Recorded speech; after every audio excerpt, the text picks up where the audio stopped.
Believe it or not, this was once a wetland habitat.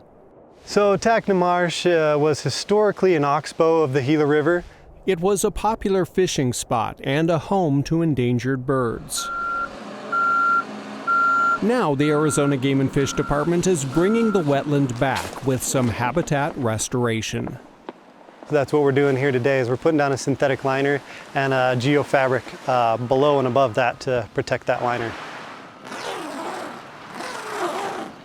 The liner is key to the success of the project, actually.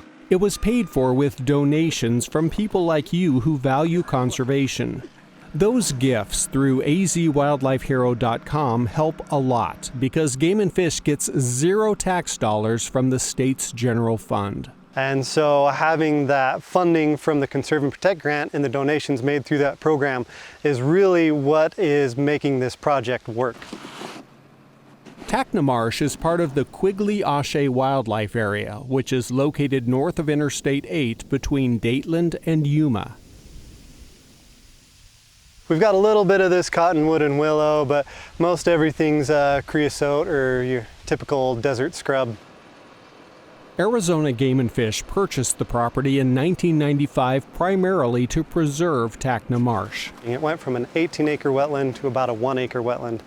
Slowly over time, the habitat's degraded, the Gila River dried up. Now Tacna Marsh is mostly fed with drainage water from the local irrigation district, but the area's porous, sandy soil isn't good at holding water. Seepage. Seepage was identified as the main issue in the current water regime for why we are losing habitat and water.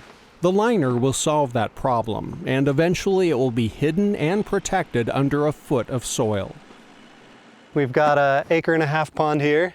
The next pond will be 3 acres, and the pond after that will be 2.5 acres. We're looking at 7 acres in total of open water area for wildlife and for public recreation.